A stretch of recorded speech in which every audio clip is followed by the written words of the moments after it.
세계일보가 아무래도 이제 지방선거 이제 시즌이다 보니까 지방선거 뉴스가 그때까지는 계속 갈 것 같다라는 생각이 드는데 세계일보가 한국 갤럽에 의뢰해서 6.3 선거를 이제 한 50일 정도 남았죠. 50일 정도 앞두고 전국 10곳을 무작위로 전화 인터뷰를 해가지고 조사를 했는데 10곳 대부분 민주당 후보가 오차범위 넘어서 우세하다. 굉장히 우세하다라는 결론을 냈습니다. 경남은 살짝 초접전이긴 한데 전국적으로 봤을 때는 민주당이 굉장한 우세를 보이고 있다. 서울, 대전, 대구, 부산, 광주, 인천까지 다 강원까지 다 해서 다 민주당이 우세한데 경남 지역은 살짝 조금 접전이다. 라는 결과를 냈습니다. 사실 이제 요거는 이제 50일을 앞두고 낸 여론조사다 보니까 뭐 그렇게 뭐 오차가 좀 있을 수도 있습니다. 실제 투표랑은 좀 다를 수 있는데 지금 상황은 그렇다. 여기 상황에서는 사실 국힘이 좀 반성해야 되지 않나. 뭐 반전을 노릴 수 있는 수가 하나 필요할 것 같은데 뭐 이런 거 좀 준비하고 있는지 궁금하네요. 이 여론조사대로 선거 결과가 나오리라고 저는 믿지 않습니다. 그렇구나. 예, 왜냐하면 지방선거의 특성을 저희가 잘 이해를 해야 돼요. 지방선거는 이제 3대 전국 단위 선거 중에 가장 투표율이 낮습니다. 또 여름에 해요. 이러다 보니까 지지층들을 얼마나 투표장으로 많이 견인해내느냐 여기서 승패가 갈립니다. 그럴 수 있구나. 그렇기 때문에 지금 민주당이 압도적으로 이긴다라는 여론조사가 계속 나오잖아요. 네. 그럼 국민의힘 지지층들 그리고 보수 유권자들께서는 위기감을 느끼시고 투표장으로 나오실 수도 있습니다. 그렇기 때문에 오히려 민주당이 앞서는 여론조사가 계속해서 나올수록 국민의힘의 유권자들은 분노의 투표를 하실 것이다. 아하. 왜냐하면 저희가 그 2010년 지방선거 때도 3월에 그날 이제 천안함 폭침이 있었어요. 네. 그래가지고 한나라당이 지방선거에서 이길 것이다라는 분석이 지배적이었습니다만 결국에 민주당이 이겼거든요. 그건 왜 그러느냐? 한나라당의 부풍 그 여론 몰이 때문에 민주당이 질 거라고 생각한 분들이 대거 투표장으로 나온 거예요. 그러면서 무상급식이라고 하는 보편적 복지 이슈를 꺼내면서 네. 민주당이 이겼죠. 마찬가지입니다. 2014년 지방선거에서도 세월호 참사가 있었습니다. 세월호 참사가 있어서 당시에 여당인 새누리당이 질 것이다라는 분석 그리고 그러한 기대감 때문에 새정치민주연합도 만들어지고 그러면서 야권이 이길 거다라는 그 생각이 많았습니다만 네네. 결국에 어떻게 됐느냐. 9대8로 비겼어요. 새누리당과 민주당이. 그러고 나서 직후에 있었던 재보궐선거에선 새누리당이 15곳 중에 11석을 가져갔거든요. 네네. 그렇기 때문에 그 당시에도 결국에 세월호 참사가 있었지만 결과론적으로 박근혜 당시 대통령의 승리였다. 네. 새누리당의 승리였다라는 평가가 있었습니다. 네. 그렇기 때문에 이번에도 민주당이 앞서는 여론조사가 계속해서 나올수록 국민의힘의 샤이 보수층들은 네네. 이 수면 아래에서 지켜보고 계실 것이다. 그리고 결국에 투표장으로 나와서 분노의 투표를 할 것이다. 라고 저는 희망을 갖고 있습니다. 근데 그 2014년도 세월호 참사가 있을 때 신조 대변인은 그때 나이가 이제 고등학생 고3이었죠. 고3이었잖아요. 근데 그런 기록들을 어떻게 다 깨고 있습니까? 저는 기억력이 좋아서 네. 다 기억하고 있습니다. 그런 거예요? 아니면 예. 다시 외운 거예요? 다 기억하고 있습니다. 진짜로? 그럼요. 예. 오, 정말 놀라운 일입니다. 네. 기억력이 좋은 것도 놀라운 일이지만 14년도에 우리 신조 대변인이 고등학생이었던 것도 참 놀라운 일이죠. 예. 그렇습니다. 자, 민주당 쪽에서는 지금 분위기가 너무 좋죠. 저희는 이제 지금 고개를 숙여야 할 때라고 이제 생각을 하고 있죠. 고개를 숙여야 들고 된다. 다니면 안 된다 이렇게 생각을 하고 특별한 사고만 치지 않으면 이 방송이라서 하는 얘기가 아니라 저희가 캠페인을 잘해서 지지가 붙어서 생긴 추세는 아니고 네. 국민의힘 지도부에서 매일매일 벌어지는 어떤 사건 사고 이런 것들이 TV에 송출되면 이제 지역에서 사람들이 보지 않습니까? 그러면 이제 지지 의지, 투표 의지 같은 게 좀 꺾입니다. 그러니까 뭐냐면은 지방선거 할 때 그 지역에 있는 분들이라고 해서 뭐 그 후보의 뉴스만 찾아보는 식으로 뉴스를 소비하지 않아요. 네네. 우리 뭐 서울이랑 똑같은데 TV 그냥 뭐 식당 같은데 틀어져 있는 거 보고 그다음에 핸드폰으로 뭐 이렇게 속보 같은 거 보고 이렇게 하는 거지 않습니까? 그렇죠. 그러면은 대구에 있는 분 같은 경우에는 김부겸, 이진숙 이걸 검색해서 보는 사람들보다 그냥 우리가 보는 뉴스 보는 사람들이 더 많아요. 경남도 마찬가지고요. 그러니까 뭐냐면은 장동혁 대표 미국 갔다거나 최고위에서 김재원 최고위원이랑 뭐 누구랑 싸웠다거나 양양자 최고위원이 이게 뭐 하는 거냐고 왜 이거 추가 공모하냐고 막 항의한다거나 이런 것들을 계속 뉴스로 보는 거예요. 그러면은 자기 정당이 그러고 있으면 자기가 지지하는 정당이 그러고 있으면은 정치에 관심 끄고 싶어 지지 않습니까? 그렇지. 그래서 지지가 결집되지 않아서 국민의힘이 지지가 결집되지 않아서 생기는 거지. 우리가 뭐 캠페인을 엄청 잘해가지고 지금 이게 역전된 건 아니거든요. 그래서 그걸 보여주는 지표가 강원도, 부산 그리고 경남입니다. 보면 경남이 오차범위 안쪽으로 붙어 있으니까 이제 그것만 도드라지는데 국민의힘 후보들을 보면 박형준, 박완수 40%로 똑같아요. 네. 그러니까 뭐 딱히 박완수 지사가 강하기 때문에 오차범위 내인 게 아니란 거죠. 그렇잖아요. 박형준 경남지사. 네, 박형준 부산시장 40이잖아요. 네. 그다음에 경남지사 40이잖아요. 김진태 지사 37이잖아요. 그러니까 저분들의 경쟁력은 거의 비슷한데 왜 오차범위 내로 경남만 주로 들어가 있냐면 김경수 지사가 지금 그 우리 지지층이라든가 유권자들의 결집을 충분히 못 끌어내고 있기 때문에 오차범위 내인 거예요. 박완수 지사가 센 게 아니라 네네네. 실제로 저 여론조사를 뜯어보면 1권역, 2권역, 4권역에서는 지역별로 네. 김경수 지사가 우위입니다. 그냥 1권역이 창원이고 2권역이 김해 양산, 그다음에 3권역이 진주를 포함한 서부 내륙, 그다음에 4권역이 뭐 거제 통영 포함한 남해안권인데 네. 보통 저렇게 지지율이 나온 거는 3권역에서 저희가 지지율이 많이 빠졌어요. 3권역이 인구 구조로 보면 60대 이상이 40% 이상 넘어가거든요. 그러니까 말씀을 드리자면 인구의 57%를 차지하는 창원, 김해, 양산에서는 김경수 지사가 이기고 있다는 거예요. 저것도. 그래서 만약에 투표가 저렇게 그대로 나온다라고 네. 하면 김경수 지사가 이길 거예요. 그럴 수 왜냐하면 있다. 표본이야 뭐 이게 한 800개, 1000개 이렇게 구성해놨지만 실제 유권자 수로 넘어가면은 창원이 85만 명이고 김해, 양산이 75만 명이거든요. 여기가 57%예요. 네. 그러니까 3권역에서 조금 떨어지더라도 사실상 1, 2권역에서 이겨버리면 이기는 거거든요. 아하. 이것 때문에 지금 저것만 오차범위가 이렇게 붙어 있는 상황인 것이고 김경수 지사가 캠페인 할 때 그런 진주 이런 그 밀양 이렇게 있는 어르신들한테도 이제 잘 지지를 받기 위해 노력을 해야 되는 이제 과제가 있는 그럼, 것이죠. 네. 네, 그래서 종합적으로 보면은 이게 국민의힘이 치고 들어와서 우리가 좋은 상황이 아니고 국민의힘이 떨어지기 때문에 차이가 벌어지는 거기 때문에 마치 뭐 민주당이 캠페인을 잘했기 때문에 오차범위 내로 벌어지고 외로 벌어지고 이렇게 착각하면 안 된다 이런 말씀 드립니다. 민주당이 한 발 앞서간 게 아니고 지금 국힘당이 두 발을 물러났기 때문에 민주당이 앞서 보인다. 아 깔끔하게 요약해 주시네요.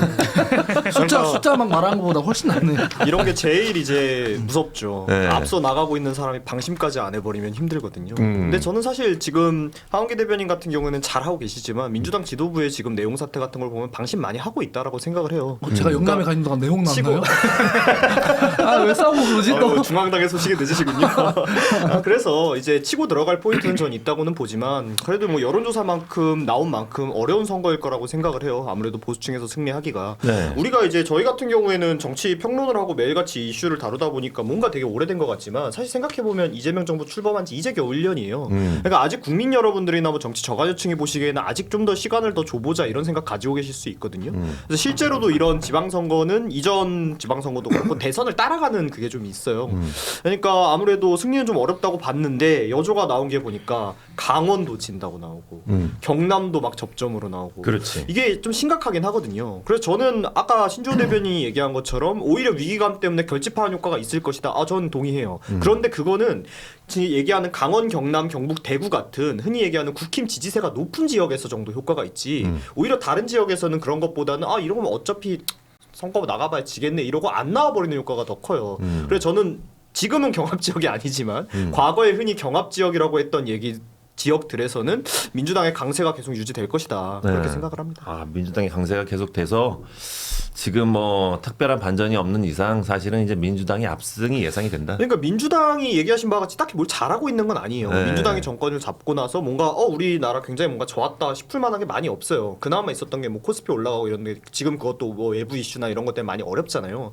얘기한 바와 같이 상대 대전이 비전을 못 보여주기 있기 때문이라고 저도 생각을 하는데 안타깝게도 지금 야권에서 뭔가 민주당을 제치고 수권 정당이 돼서 혹은 권력을 장악해서 뭘 해야 된다라는 비전을 사실 못 보여주고 있는 거죠. 저희가 반성해야 될 부분이고요. 그런 부분에 좀 치고 나가야 되는데 뭐 국힘 지금 뭐 대표님도 뭐 미국 간다 그러시고 그러니까 뭐 저희가 할 수 있는 부분이 야권에서 할 수 있는 부분이 좀 한정적이다. 그러니까 딱히 민주당이 뭐 사고 치지 않고 이렇게 정치를 사고는 매일 치죠. 잘 하면 이게 사실은 이제 뭐 국힘에서는 아무리 길고 날아도 민주당을 이길 수는 없을 것이다. 예. 아니요, 더 무서운 게 사고를 치고 있어요. 치고 있는데도 안 되고 힘이 있는 더 거예요. 치니까 그런 거야. 근데 이제 그런 예. 부분은 쉽지 있어요. 저희는 사실 이재명 대통령 지지율에 얹어서 가야 되거든요. 영남에도 보면 대구도 보면 어떻게 돼 있냐면 정당 지지율보다 이재명 국정 지지율이 훨씬 높아요. 이걸 보고 뭐 중앙에서는 유 이재명이라고 하는데 네네. 그래서 여당 소속 그 후보자들은 내가 여기에서 뭐 도지사를 하면 혹은 시장을 하면 뭐 중앙 정부로부터 예산 따내오는데도 더 낫고 그다음에 다수당이니까 입법 지원도 더 받고 이렇게 할 수 있단 말이에요. 그럼 야당 지도자들은 후보들은 어떻게 해야 되냐면 내가 해도 가능하다. 나는 민주당이랑도 얘기가 되는 사람이다. 이게 파괴력이 좋다. 있어요. 파괴력이 있어요. 그래. 그게 아니면은 그냥 외딴섬이 되잖아요. 네. 왜냐면 나는 민주당을 견제하기 위해서 날 뽑아주십시오. 그러면은 도지사 시장하는 사람들이 정부랑 계속 싸우고 여당이랑 싸우고 이러면은 그 지역만 입법 지원을 받는 게 되게 어려워지잖아요. 네. 싸워도 물론 입법 지원을 받아야 하지만 어쨌든 광역단체장이 국회랑 잘 소통을 하지 않으면은 뭐가 필요한지 빨리빨리 알 수가 없잖아요. 근데 지금 문성호 대변인 말씀하신 것처럼 진짜로 캠페인을 벌어지고 있어요. 민주당이 하루하루 사고치고 어쩌고저쩌고 이 얘기를 하고 있어요. 그러면은 사실 지역 유권자들 입장에서는 뭐야 저 사람 뽑아놓으면 4년 내내 그럼 대통령이랑 싸우고 민주당이랑 싸우고 뭐 이렇게 되는 거네? 가 되거든요. 그렇지. 실제로 그렇게 흐름이 흘러가요. 그러네. 그러면은 실제로 정부나 여당을 견제해야 되는 건 중앙에서 국회에서 국민의힘이 잘해서 개혁신당이 합리적인 대안을 가지고 해야 되는 건데 국회에서 네.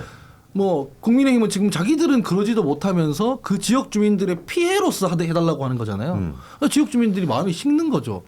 야, 너네 잘하라고 그래서 우리 지역에서는 국회의원 뽑아줬는데 니네는 니네끼리 악의 다툼하고 우리 지역 와서 우리 보고 살려달라 그러면 그럼 우리는 4년 동안 어떻게 되는 거냐 이렇게 되는 거죠. 그러니까 구도가 어떻게 되냐면 대구 같은 데서 보면 김부겸 총리 같은 경우에는 대구를 같이 살려봅시다 이렇게 얘기를 하고 있어요. 네. 근데 국민의힘 후보자들은 뭐라 그러면 대구 보고 우리 좀 살려주십시오 하고 있어요. 이게 구도가 계속 차이가 나는 거죠. 그러니까 상황 인식을 조금 명확하게 하고 캠페인을 전개하는 게 좋겠다라는 생각인데 뭐 저희는 지금 경쟁하는 사이니까 네네. 뭐 이제 평론가로서 이렇게 얘기하는 거고 평론할 때 좋은 얘기예요. 네, 실제로는 뭐 그냥 계속 이렇게 해주시는 게 뭐 경쟁 구도에서는 저희가 유리하죠. 그래. 국힘당의 당 대표 우리 장 대표님께서도 사실은 이제 이 여당과 좀 친밀하게 좀 잘 지내고 또 이제 뭐 대통령과의 관계도 좀 원만하게 좀 잘 지내면 이제 뭐 이제 그 국힘당을 지지하는 사람들이 그래도 이 사람이 좀 대통령이랑 잘 협치가 될 수도 있겠구나라는 그 기대치가 좀 있을 수 있는데 네.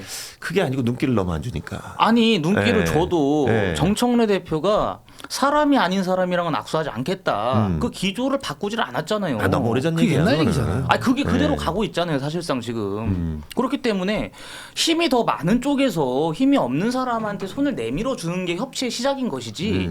자꾸 힘이 없는 쪽에서 저희랑 손 좀 잡아주세요 하면 이게 지금 말이 상황에서는 됩니까? 내가 봤을 때 굽시굽시 해야 돼 지금. 심지어 대변인님 네. 같은 당에서도 한동훈 전 대표랑 지금 당 대표랑 협치가 안 되는데 우리가 손 내민다고 협치가 되겠습니까? 사실은 우리는 대통령이 뭐 만나기도 하고 부르기도 하고 뭐 이러고 있잖아요.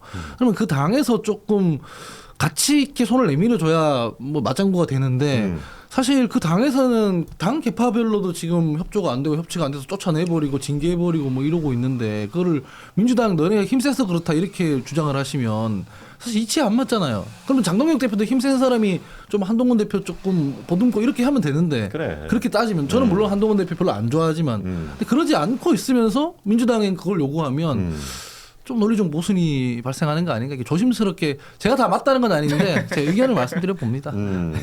그래요. 네. 아니 근데 저는 황기 대변인의 말에 공감은 하지만 그 전제가 뭐냐면은 그렇게 돼서 어떤 정부하고 또 국회 내 여당하고 지방 정권까지 같은 뭔가 계열로 맞추면 뭔가 수월하게 될 것이다. 그건 맞는데 반대로 잘못된 방향으로 악셀을 밟을 때도 수월하게 될 수도 있다고 저는 생각을 해요. 실제로 어떤 권력의 독점이라는 걸 그래서 막는 거잖아요.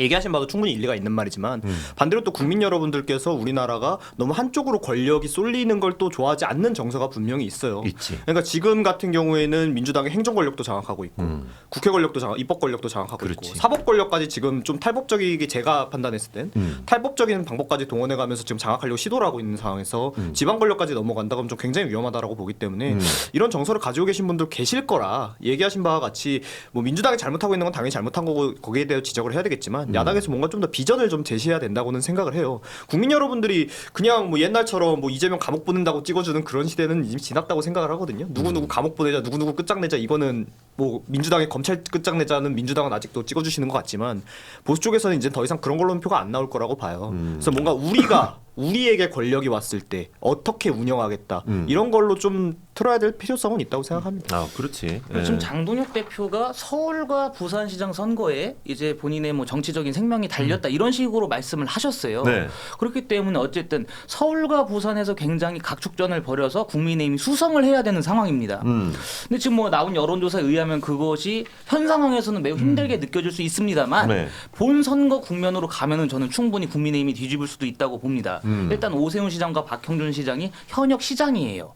현역 시장이고 정원호 후보와 전재수 후보 두 분 다 사실상의 사법 리스크가 존재한다. 네. 특히 정원호 후보 같은 경우에는 여론조사 표기를 잘못해가지고 만약에 정원호 후보가 당선이 된다라고 우리가 가정하면은 불과 1, 2년 안에 대법원 판결로 인해서 시장직에서 물러나는 것은 물론이거니와 피선거권이 박탈될 수도 있다. 그렇게 돼버리면은 서울시장을 뽑아놓은 지 우리가 1년, 2년 안에 보궐선거를 열어야 됩니다. 서울시장 재보궐선거를 열어야 돼요. 그러한 지점이 있어서 분명히 서울 시민들께서 냉철한 판단을 하실 것이고 또 뭐 제가 듣기로는 정원호 후보와 관련된 수많은 의혹이 존재합니다. 네. 이러한 의혹들이 계속해서 본물 터지듯이 나오다 보면은 본선에서 굉장히 큰 도덕적인 타격을 입을 수 있어요. 그 도덕성에 있어서 굉장히 큰 상처를 입을 수가 있기 때문에 그러한 것들과 비교하게 되면 결국에 서울 시민들께서 오세훈 시장을 향해서 힘을 실어줄 수도 있다고 저는 보고 또 부산 같은 경우도 마찬가지입니다.